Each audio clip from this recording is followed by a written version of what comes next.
ಕಾಂಗ್ರೆಸ್ನ ರಾಜ್ಯಾಧ್ಯಕ್ಷರು, B J ಪಿಯ ರಾಜ್ಯಾಧ್ಯಕ್ಷರು ಬಂದರು. ಜೆ ಡಿ ಎಸ್ನ ರಾಜ್ಯಾಧ್ಯಕ್ಷರು, ರಾಜ್ಯ ಮುಖಂಡರನ್ನು ಕಾರ್ಯಕ್ರಮಕ್ಕೆ ಕರೆದ್ವಿ, ಬನ್ನಿ ಸ್ಟುಡಿಯೋಗೆ ಅಂತ. ಆದರೆ ಚುನಾವಣೆಯಲ್ಲಿ ಬ್ಯುಸಿ ಇದ್ದಾರೆ, ಪ್ರತಿದಿನ ಒಂದೊಂದು ಕ್ಷೇತ್ರದಲ್ಲಿ 5-6 ಕಾರ್ಯಕ್ರಮಗಳನ್ನು ಮಾಡ್ತಾ ಇದ್ದಾರೆ, ಸ್ಟುಡಿಯೋಗೆ ಬರೋದು ಕಷ್ಟ ಅಂದರು. ಅದಕ್ಕೆ ಅವರಿದ್ದಲ್ಲಿಗೆ ನಾವು ಹೋಗ್ತಾ ಇದ್ದೀವಿ, ಅವ್ರನ್ನ ಹುಡುಕೊಂಡು ಹೋಗ್ತಾ ಇದ್ದೀವಿ. ಕೆಲವೇ ಕ್ಷಣಗಳಲ್ಲಿ ನಮ್ಮ ಜೊತೆಗಿರ್ತಾರೆ. ಇನ್ಯಾರು ನಾನು ಮಾತಾಡ್ತಾ ಇರೋದು ಕುಮಾರಸ್ವಾಮಿ ಅವ್ರ ಬಗ್ಗೆ.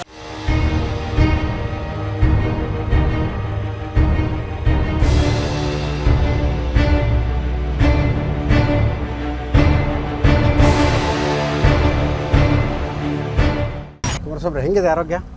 ಆರೋಗ್ಯ ಚೆನ್ನಾಗಿದೆ ಬ್ರದರ್, ಈಗೇನು ತೊಂದರೆ ಇಲ್ಲ. 3ನೇ ಬಾರಿ ಚೆನ್ನೈನಲ್ಲಿ ಆಪ್ರೇಷನ್ ಆದಮೇಲೆ ಇಲ್ಲಿ ಈಗ ಲೇಟೆಸ್ಟು ಟೆಕ್ನಾಲಜಿ ಏನಿದೆ ಅದು ತುಂಬ ಅಡ್ವಾನ್ಸ್ ಇದೆ.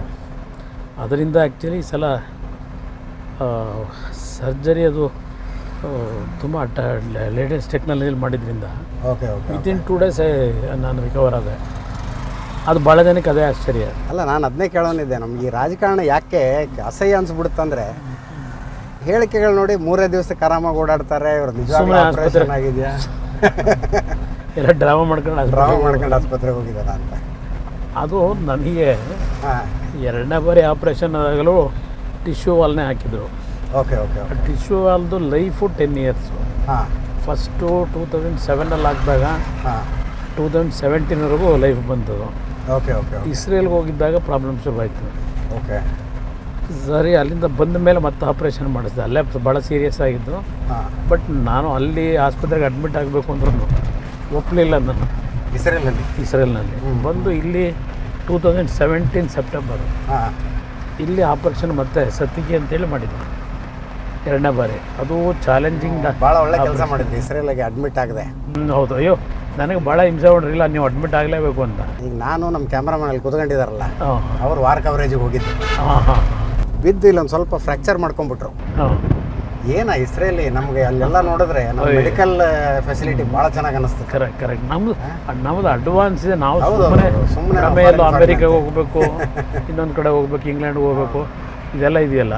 ನಮ್ಮಲ್ಲಿ ಇರ್ತಕ್ಕಂಥ ಒಂದು ಡಾಕ್ಟ್ರುಗಳ ಟ್ರೀಟ್ಮೆಂಟು ಯಾವ ದೇಶದಲ್ಲೂ ಇಲ್ಲ. ನನಗಾದಂಥ ಅನುಭವನೇ ಹೇಳೋದಾದರೆ.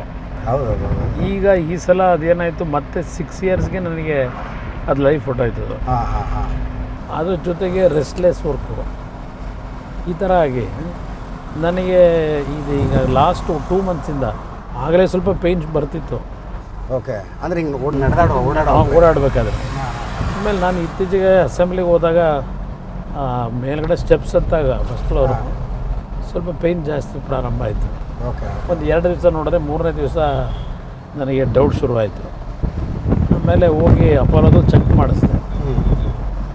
ಆಗ ಎಕೋನಲ್ಲಿ ಸ್ವಲ್ಪ ಡಿಫ್ರೆನ್ಸ್ಗಳು, ವೇರಿಯೇಷನ್ನು, ಆ ಇದರದ್ದು ಗ್ರೇಡಿಯೇಷನ್ದು ಎಲ್ಲ ಸ್ವಲ್ಪ ಫಾಲ್ಟ್ ಕಾಣಿತು.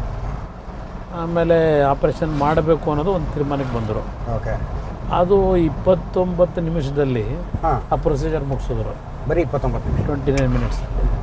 ಅದು ಭಾಳ ಅದ್ಭುತವಾದಿದ್ದು ಅಂತ ನಂಗೆ ತೋರಿಸ್ತಾರೆ. ಆಮೇಲೆ 2 ದಿವಸ ಆದಮೇಲೆ ಕೂರಿಸ್ಕೊಂಡವರು ಕ್ಯಾತ್ ಲ್ಯಾಬಲ್ಲಿ ಯಾವ ಥರ ಅದರ ಸಿಸ್ಟಮ್ಮು ಯಾವ ಥರ ಮಾಡಿದ್ದೀವಿ ಅನ್ನೋದನ್ನು ಟೋಟಲಿ ತೋರಿಸೋಕ್ಕೆ ಅದೊಂದು ಇದನ್ನು ಕೊಟ್ಟಿದ್ದಾರೆ CD.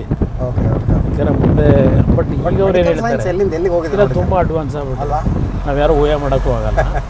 15 ವರ್ಷ ನಿಮಗಿನ್ನು ಪ್ರಾಬ್ಲಮ್ ಇಲ್ಲ ಅಂತ ಹೇಳ್ತಾರೆ ಈಗ. 15 ವರ್ಷ ಆದಮೇಲೂ ನೆಸಿಟಿ ಇದ್ದರೆ ಆಲ್ಟರ್ನೇಟ್ ಮತ್ತದಕ್ಕೆ ಇನ್ನೂ ಪ್ಲ್ಯಾನ್ ಮಾಡಿಟ್ಟಿದ್ದೀವಿ, ನೀವು ಹೊರೆನೇ ಮಾಡಿಬಿಡಿ. ಇದು ನಡೆದಂಥ ಘಟನೆ. ಇದು ನೋಡಿದಾಗ ಏನಪ್ಪ, ಇವರು ಹೃದಯದ ಕಾಯಿಲೆಗೆ ಹೋಗಿ 2 ದಿವಸಕ್ಕೆ ಬಂದುಬಿಟ್ರಲ್ಲ ಹೇಗೆ ಅನ್ನೋದು ಭಾಳ ಜನಕ್ಕೆ ಅನುಭವ. 15 ದಿವಸ ಅಡ್ಮಿಟ್ ಆಗ್ತಾರೆ, ಆಮೇಲೆ ಹಿಂಗೆ ಕಷ್ಟ, ಓಡಾಡೋಕ್ಕಾಗಲ್ಲ ಎಲೆಕ್ಷನಿಗೆ ಅನ್ನೋದಿತ್ತು. ದೇವರ ದಯದಿಂದ ಈ ಸಿಸ್ಟಮ್ ಬದಲಾವಣೆ ಆಗಿರೋದ್ರಿಂದ ನನಗೆ ಎಲೆಕ್ಷನ್ ಕ್ಯಾಂಪೇನ್ಗೇನು ತೊಂದರೆ ಆಗಿಲ್ಲ.